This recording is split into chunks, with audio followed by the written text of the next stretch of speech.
welcome in. Now we're talking about the class where we crown the de facto king of Illinois high school football, the big boys in 8A. And the first round, none of the matchups particularly, catch my eye. What does catch my eye is this number 1 to the left of Waubonsee Valley. And the reason it catches my eye is because Waubonsee Valley's 8-1. They didn't play a particularly impressive schedule. And when you look on the other side of the bracket, there's this 2 next to a team called Maine South, who's, yawn. They've won 21 in a row. Oh, they've also won 3 straight state titles. And yet, we have to see the 2 best teams, arguably, by our rankings and a lot of other rankings, the 2 best teams in 8A play before the state championship game because of some shenanigan geographic rationale. Yep. Last time I checked, all these teams are in the Chicago area, Chicago suburbs, and so we want to make sure you only have to travel half an hour instead of an hour. That is garbage. And I just don't see how they can justify that. It's in a lower class where it might be like a 3-hour trip, sure. They're not playing. This is what they do. They have but it's wrong. One rule fits all classes. Yeah. And we know that doesn't work from the standpoint that you have so many teams that are 5 through 8A are in one area, 1 through 4 in a different area, and you just can't put one rule and just slap it on everybody. And that's obviously what they've done. And this is not the first time, and this won't be the last time. And it unfortunately makes for a semifinal where you're like, man, that really should be the championship game right there. And what it also makes for is a 1 seed that you're like, they have 0 chance to make the title game. Yeah. And if you're a 1 seed, you should be one of the favorites. Yeah. And I have them losing in round 2 to Naperville Central. You have them winning that game, but you have them losing to Marist in the quarters. Yep. And I really don't think that'll be much of a game. No. So how can a team be a 1 seed if they don't have a realistic chance of making it to the semis? That's ridiculous. Anyway. I knew you had to get that out of the way. I know you wanted to say it.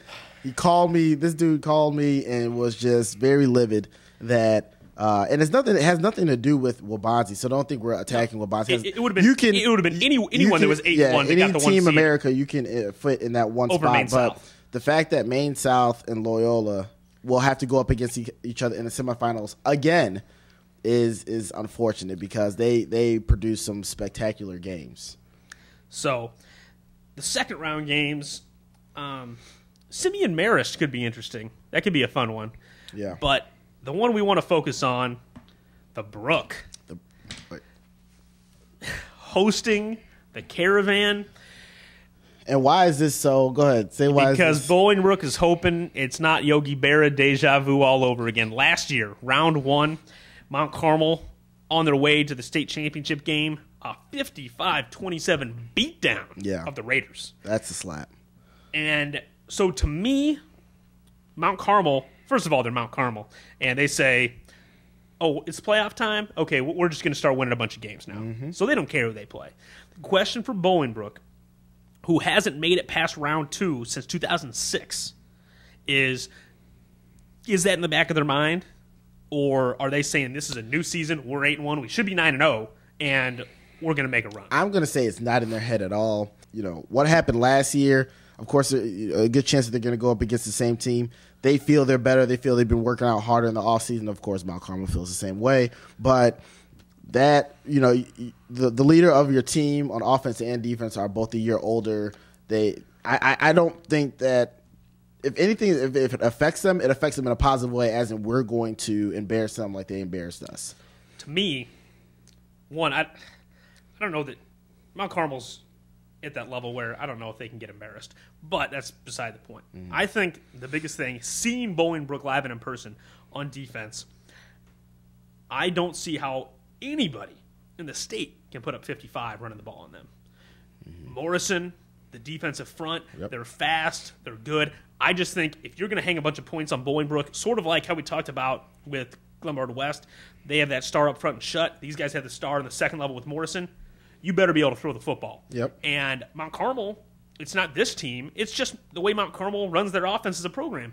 They are not comfortable throwing the football. But you're going to have to, if you compare Bolingbrook more to Loyola, that will kind of give you an idea of what the matchup could be. Loyola is a team that's built more like Bolingbrook and Mount Carmel. Well, except Bolingbrook's not really a passing offense, though. I think this is going to be a great matchup in the second round. I think Bolingbrook is they're going to come in and they're going to advance to the quarterfinals.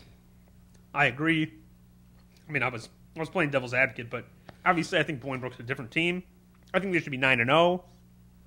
And again, Mount Carmel's shown some chinks in the armor. Mm-hmm. And so Bolingbrook advances, in my opinion, to play Brother Rice. Yeah, I have them playing Brother Rice as well. Brother Rice is... This is Eric Seal's team right here. Yeah, Brother Rice... Shut up. Brother Rice is going to give them a good go because any team that Brother Rice has played this year, they have given them 100%. Oh, yeah. Whether it's Rita or whoever. The conference that they're in shows that, those losses are a little different than some other people's losses. So, I mean, I still have Bolingbrook passing into the semifinals, but Brother Rice, that's going to be a good game right there. And, of course, we both have Taft over Loyola in the second round. No. The Ramblers will advance. I've got Bartlett there. You have Glenbrook South? Is that right? I have Bartlett versus Glenbrook South. Yep. No. Who do you have playing Loyola? Who do you have winning that game? I have Glenbrook South. Yeah, okay, that's what I thought. Mm-hmm. And then at the bottom, I've got Maine South, Glenbard North. I have Maine South Palatine. Yeah, see, the Wheaton guys got no love for the DVC. In DVC's a little down this year. These 8A playoffs. A little down this year. But in the quarters, I had Marist, Naperville Central. I got Marist going to the semis. Yep. And you said Bolingbrook. Yep. I also have Bolingbrook in the semis. Then we both have Loyola over Bartlett. I've got Maine South over Glenbard North. You've got Maine South over Palatine. And now the semifinal. We talked about 7A. Mm-hmm. These could be some really nice semifinal games. Marist, Bolingbrook. What would be your thoughts there? I think in this game, the thing I don't want to happen to Bolingbrook because they're not in the playoffs, this deep that much. I don't want them to just be happy to be there. Right. I think Marist is the type of team where because the conference are in who they play, they expect to be at the level sort of exactly. Thing. And so I hope Bolingbrook says we need to beat this team so we can move on to the state championship. I mean, I am worried that Marist has shown that passing game. Yep. But I think again the athletes on Bolingbrook can find a way to neutralize that. And who's going to stop Aaron Bailey? He's the best athlete on the field. If anybody stops him, it's going to be themselves. Right. I'm not going to say himself, but it's going to be Bolingbrook stops. It's going to be a mistake with the offensive line or some miscommunication. Yeah, I think Bailey, Morrison, Bain, all too good. Yep. They make the title game. Rematch. Big rematch. Remember this? This was the game last year that had the controversy. No, it was just a ho hum, friendly affair. Oh wow. The crazy thing about this to me is because of the probably forgotten sanction against Maine South, they have to go on the road the first 2 rounds. Mm-hmm. Now, what that means is, and I don't know if they'll look at that independently, but if they don't, the way they determine home field in the IHSA playoffs after round 1 is who's hosted less. Yeah. So we know Maine South is going to host that Palatine Glenbard North game, in the quarters. Mm-hmm. So that means they'll have 1 home game, 2 road games. In theory, if Taft wins, Loyola is going to be home, and then home again to Bartlett because Bartlett should have 2 home games if they play Glenbrook South. Yeah. And so that means Loyola would have to go back into the Lion's Den. No, last year South. Last year it was at. Was that Loyola? Yeah, last year it was in Loyola. Oh, it was? Yeah. I guess I was confused because Maine South had all the people on the sidelines, and I was thinking it had to be at Maine South. I know, that's what made it even more interesting. Yeah. Anyway, yeah. But I guess my point is Loyola, Maine South, this was all part of the rant that I went on. Exactly. That we shouldn't have to see this game until Champaign. We both got the Ramblers. Yeah, we do. I think it's their year. Maine South, I forgot what the record was, but the last few years, this is the game that they gone up against them and beat them every time. Yep. I think it's the last 2 years in the semis they beat Loyola. Okay, and even in last year, that game was really Loyola's game. Yeah. Maine South, got a couple fortunate plays, but Loyola kind of lost that game on that standpoint. And to me, the reason we bumped Maine South down to 3 is because they've shown a pattern of letting teams hang around. Now, they seem to go on a huge touchdown binge at the end of games and make it look bigger. Yep. But you better not start slow against Loyola. No. Because Malcolm Weaver and company have you down a couple touchdowns. The only thing I'm worried about is the fact that Maine South has beaten them the last few years. So they have it in their head. Many of the kids who have played on this team were a part of the game last year. So they're like, we can beat them. And Loyola has a question in their head. Man, we got to go up against Maine South again, our foe. We saw it early in the year, and I think their problem was masked by the fact that their conference is weak. Mm-hmm. Can Maine South throw the ball against good teams? We'll see. Because Paul Preston is not going to be able to beat Loyola by himself. No. Alviti is going to have to get some help from his receivers. We know Matt Alviti, he might be the most gifted quarterback in the state in terms of getting to that college level, but we saw it in that Wheaton South game. The receivers targets. Yeah, the receivers didn't help him out. If they don't get help from the receivers against good teams like Loyola, then it might be a 3-touchdown football game. Yeah.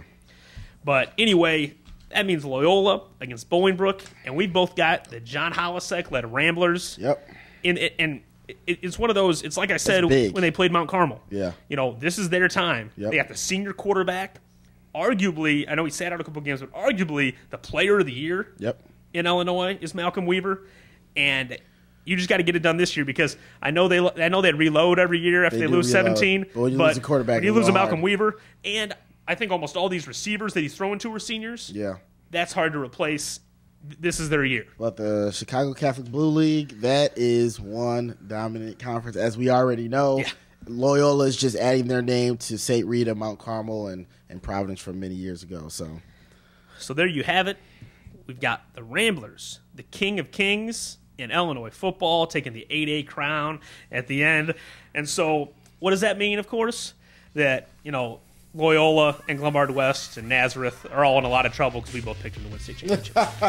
So, if they do it with the Illinoisprep jinx, then we know for sure that they're the best team in the state. So, next time we see you, we will be recapping Round 1 football games. For Eric, I'm Skylar. Come back and talk about it with us at IllinoisPrep.com.